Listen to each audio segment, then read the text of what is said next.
اللہ وبرکاتہ۔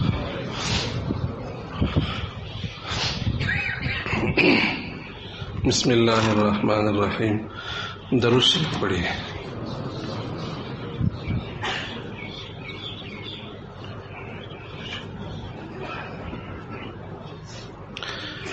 انسان مٹی سے بنا ہوا مخلوق ہے، اسی وجہ سے انسان کی طبیعت بھی خاکی ہے، خاک کا طبیعت رکھتا ہے، اس کا مزاج بھی خاکی ہے اور اس کے ضروریات بھی خاکی ہے۔ انسانوں میں اچھی بھی ہوتے ہیں، بری بھی ہوتے ہیں۔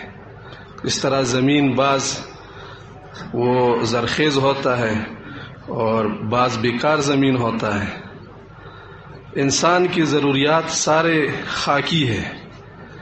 انسان جو چیز کھاتا ہے وہ خاک سے پیدا ہوتا ہے، پانی پینے کا وہ بھی خاک سے پیدا ہوتی ہے۔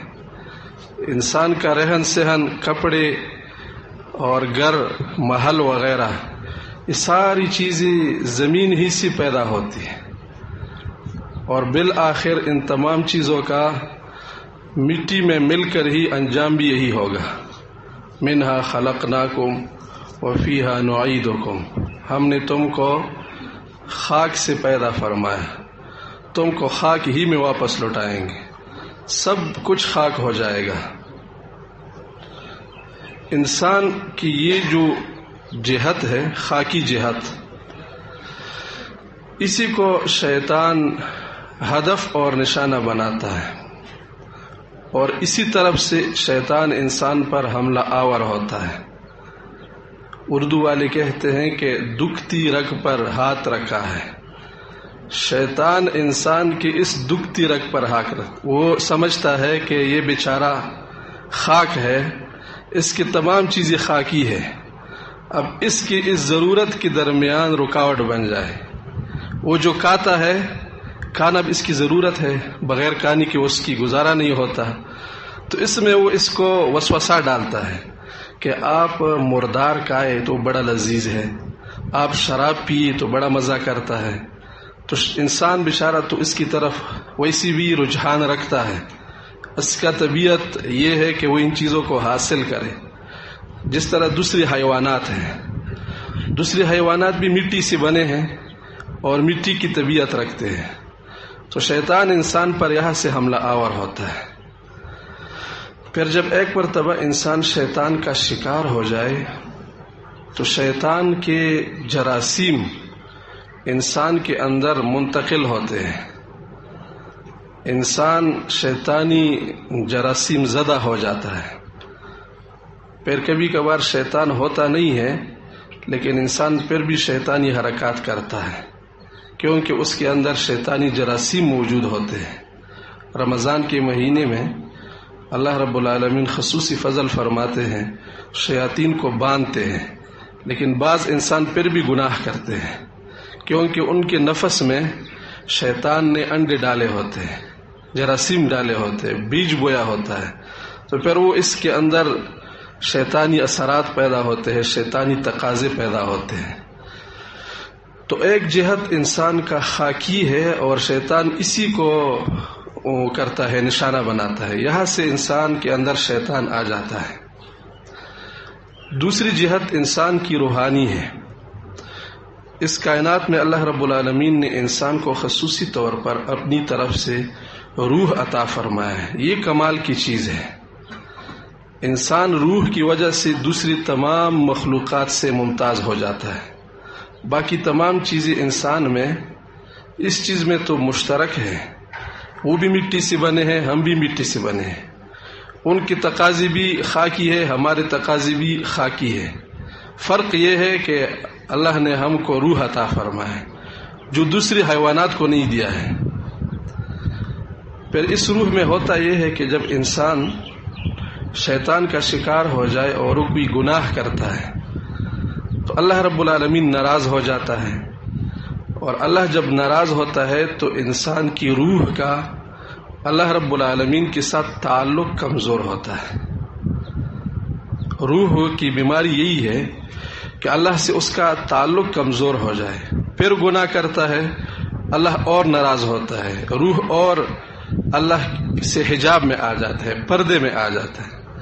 جس طرح سورج کی شعاعیں پڑتی ہے، ہر چیز پر پڑتی ہے، لیکن جب بادل آ جائے تو جس علاقے میں بادل ہوتا ہے وہاں پر سورج کی کرنیں نہیں پڑتی، وہاں پر سورج کی روشنی نہیں پہنچتی۔ اسی طرح جو آدمی گناہ کرتا ہے تو اللہ رب العالمین کی صفات کی تجلی کے درمیان حجاب واقع ہوتا ہے۔ اب روح کی غذا تو یہی اللہ کے ساتھ تعلق ہے، ایمانی صفات ہے، اللہ رب العالمین کے ساتھ تعلق ہے۔ جب وہ منقطع ہو جائے تو روح بیمار ہوتا ہے، کمزور ہو جاتا ہے، بالآخر مر جاتا ہے، ختم ہو جاتا ہے۔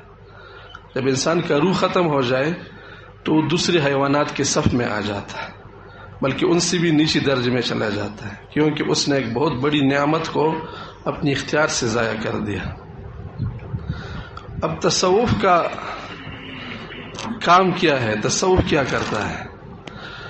تصوف کے مقصود یہ دو چیزیں ہیں۔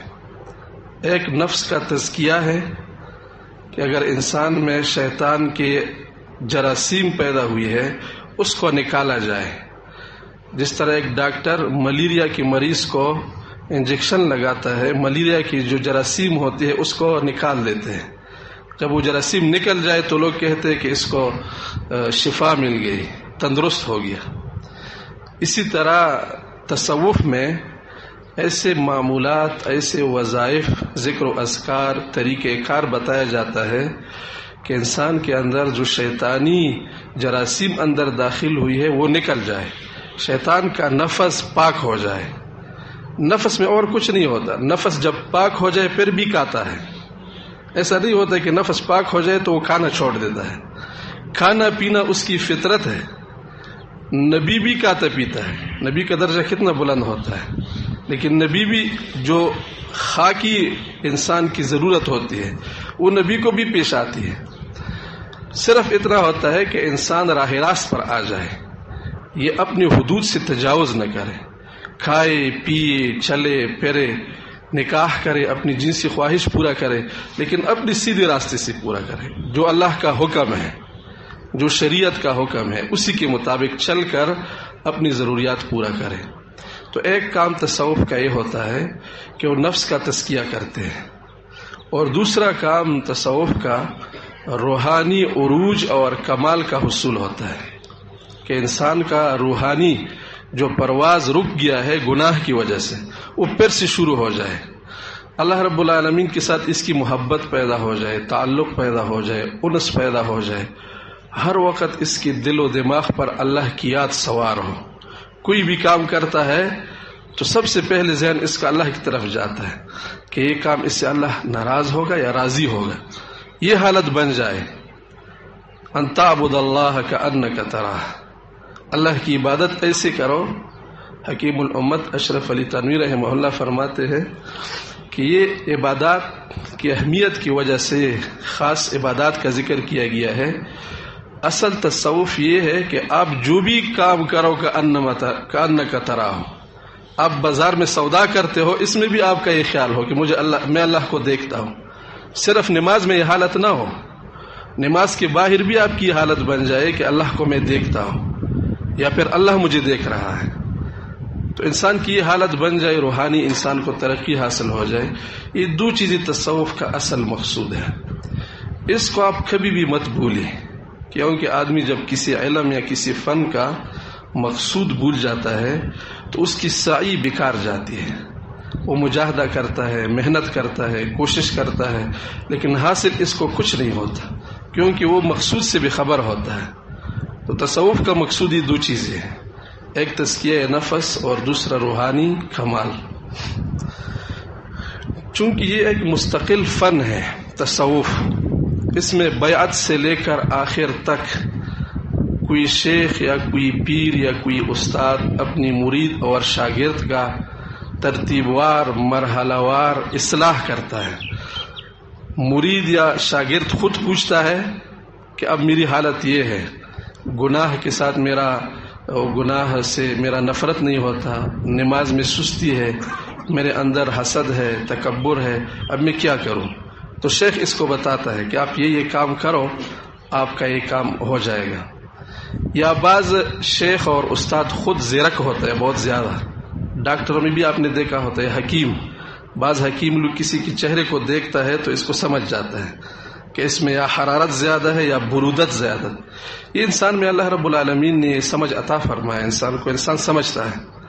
تو بعض لوگ ایسے ہوتے ہیں کہ وہ انسان کو دیکھ کر سمجھ جاتے ہیں، یا انسان کے ساتھ ماحول میں رہ کر جس طرح دوستوں کو دوست کا پتہ ہوتا ہے کہ اب دوست کس درجے میں ہے، اسی طرح استاد سمجھ لیتا ہے، تو پھر اس کے لیے کوئی وظیفہ تجویز کرتا ہے کہ آپ یہ کام کرو، آپ یہ کام کرو۔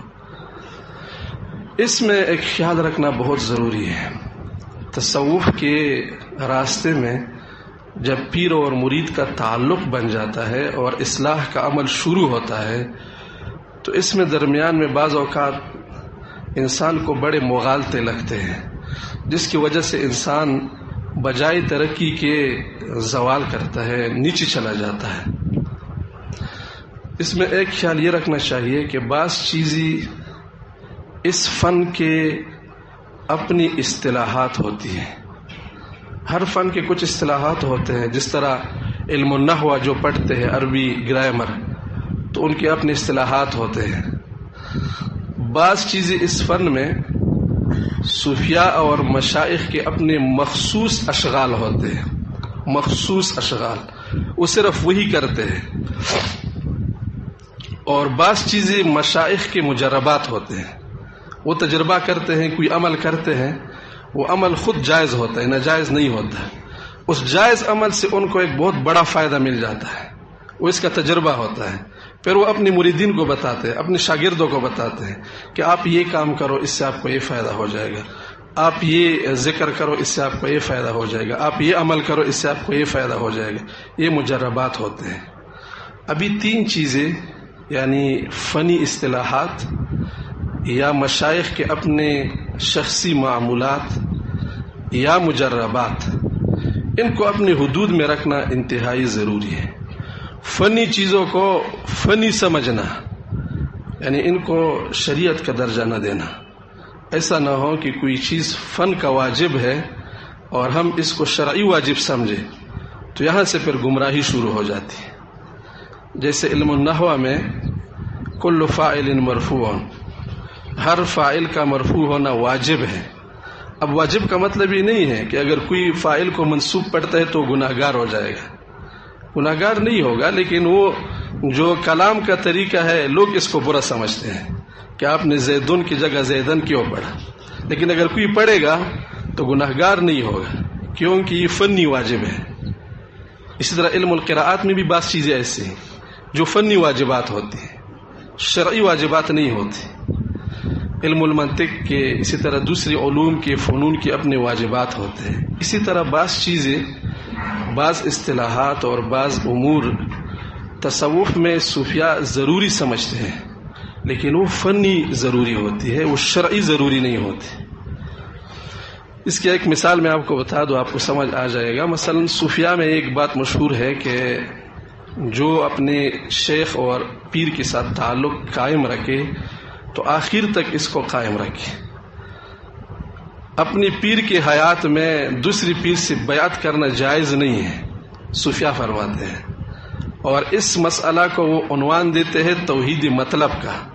ہماری صوفیاء کی کتاب میں، ہر صوفی کی کتاب میں ملے گا آپ کو توحید مطلب، اور اس پر وہ بڑا زور دیتے ہیں۔ جو لوگ جگہ جگہ بیعت کرتے ہیں، صوفیاء اس کو ہرجائی کہتے ہیں، ہرجائی۔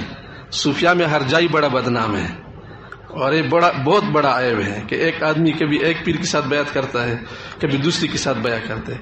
جس طرح مدارس میں بعض لوگ بدنام ہوتے ہیں، طلباء، بعض طالب علم ہو جاتے ہیں تو وہ ایسی حرکت کرتے ہیں کہ اساتذہ کی نظر میں وہ کیا ہوتا ہے کہ یہ سبق والا نہیں ہے۔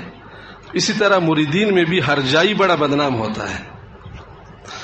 اس کی ایک وجہ ہے اور اس کی ایک حکمت ہے، صوفیاء نے اس کو سمجھا اور اپنی مریدین کو سمجھا ہے۔ وہ یہ کہ انسان جب اصلاح کا عمل شروع کرتا ہے، ایک حد تک وہ پہنچ جاتا ہے، اگر وہ وہاں سے منقطع ہو کر دوسری جگہ سے اپنی اصلاح شروع کرتا ہے تو بعض اوقات وہ بہت بڑا نقصان کرتا ہے. آپ کسی حکیم کے پاس جائے اور اس سے علاج شروع کروائے اور آپ کی بہت بڑی بیماری ہو، کینسر کی بیماری ہے، آدھے تک اس نے آپ کو پہنچایا ہے، اب آپ کا دل اکتا گیا، آپ کہتے اس سے علاج نہیں ہوتا، کسی اور حکیم کے پاس جاتا ہوں. اب یہ جو اس نے نصف علاج کرایا ہے، اب دوسرے حکیم کے پاس جائیں گے، ایک تو یہ جو نصف سفر ہے آپ کا وہ کیا ہو جائے گا، وہ آپ کا ضائع ہو جائے گا. دوسرے نمبر پر جب آپ دوسرے حکیم کے پاس جائیں گے، انسان کی ایسی ساخت بنی ہے کہ یہ جب بالکل بگڑا ہوا ہو تو پھر اس کا وہ آسان ہوتا ہے، اور بعض اوقات جب وہ کچھ بنتا ہے کچھ بگڑتے تو بہت مشکل ہوتا ہے. ہم اس کو پشتو میں چغماٹ کہتے ہیں. چغماٹ جانتے ہیں؟ وہ جب گوشت پکاتے ہیں تو اس کو ہانڈی میں رکھ کر وہ جب پانی گرم ہو جاتا ہے ابلنا شروع ہوتا ہے تو اس وقت گوشت تھوڑا پکا ہوا ہوتا ہے، نیم پختہ ہوتا ہے. اب اس نیم پختہ گوشت کو اگر آپ نکال کر دوسری ہانڈی میں ڈال کر اس میں ٹھنڈا پانی ڈال دیں تو پھر آپ اس کی ڈبل آگ لگائے پھر بھی نہیں پک جائے گا، وہ چغماٹ ہو جائے گا. تو اسی طرح انسان جب بار بار اپنے فن میں انقطاع آتا ہے تو وہ چغماٹ بن جاتا ہے، وہ مختلف طریقے آزماتا ہے، اپنی انجام تک پہنچتا نہیں ہے، کیونکہ اصل مقصود تو ہماری اصلاح ہے.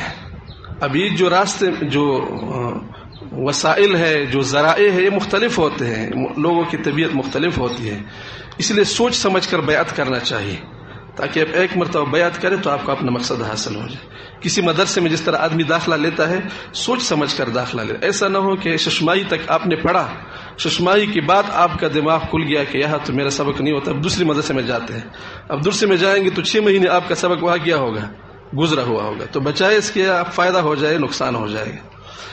تو یہ بڑا اہم وہ ہے چیز ہے، یعنی توحیدی مطلب، اس کا فائدہ یہ ہوتا ہے. لیکن اس کو اگر کوئی شرعی واجب سمجھے تو یہ پھر گمراہی ہو جائے گی. ایک پیر سے بیعت کرنے کے بعد دوسری پیر سے بیعت کرنا ناجائز ہے.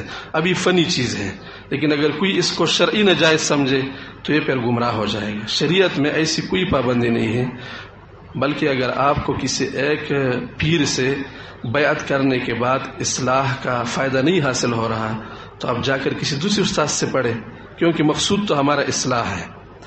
تو اب یہ شرعی واجب نہیں ہے، یہ فنی واجب ہے، لہذا اس کو فنی حدود کے اندر رکھا جائے.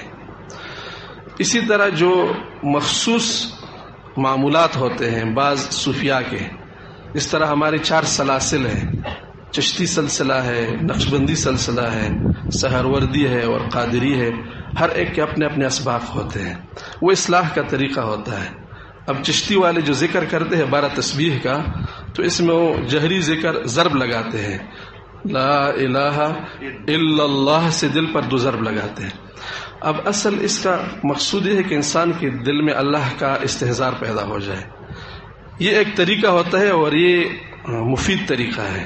عام لوگوں کے لیے یہ طریقہ فائدہ ہوتا ہے کہ وہ اس طرح ذکر کرے تو اس کے دل میں اللہ کا یاد پیدا ہوتا ہے.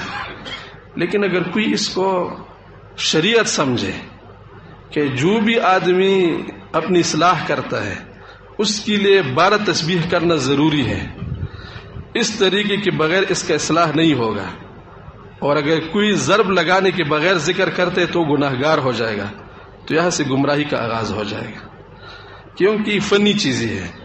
ایسے لوگ ہیں جو ایک مرتبہ بھی 12 تسبیح نہیں کرتا لیکن ان کی اصلاح ہو چکی ہوتی ہے، اللہ کا قرب ان کو حاصل ہوا ہوتا ہے.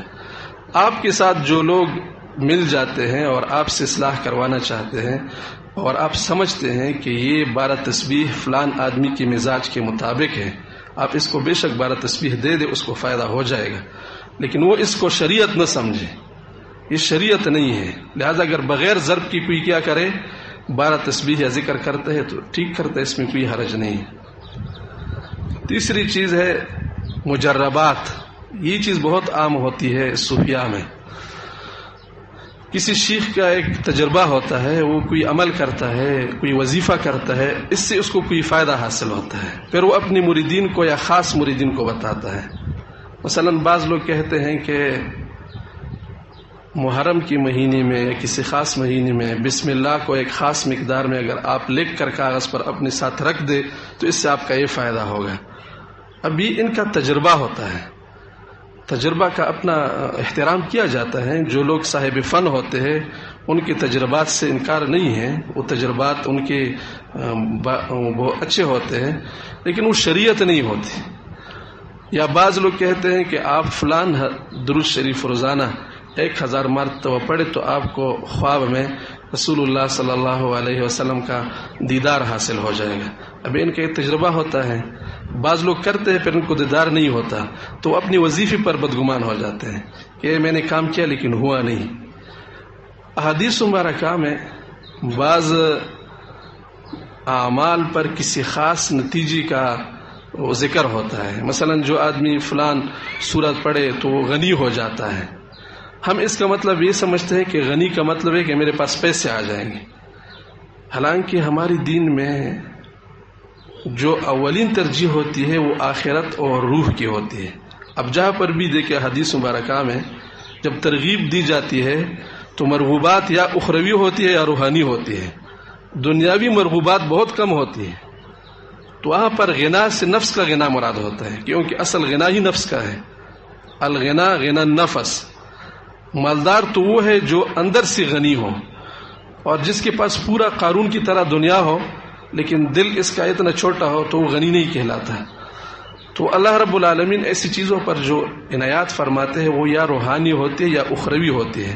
ہم اس کو دنیاوی سمجھتے ہیں تو پھر ہم بہت دیر تک وظیفہ کرتے ہیں، سورہ واقعہ پڑھتے ہیں، پیسہ ہاتھ نہیں آتا تو پھر ہم کہتے ہیں ہمیں پیر صاحب نے صحیح وظیفہ نہیں بتایا ہے، سورہ واقعہ تو میں نے پوری عمر پڑھا لیکن مجھے ایک پیسہ بھی نہیں ملا، حالانکہ ہم نے خود ان کو سمجھایا صحیح نہیں ہوتا کہ غنا سے یہ مطلب نہیں ہے کہ آپ کے پاس پیسے آ جائیں گے، بلکہ اس نفس کا غنا حاصل ہو جائے گا۔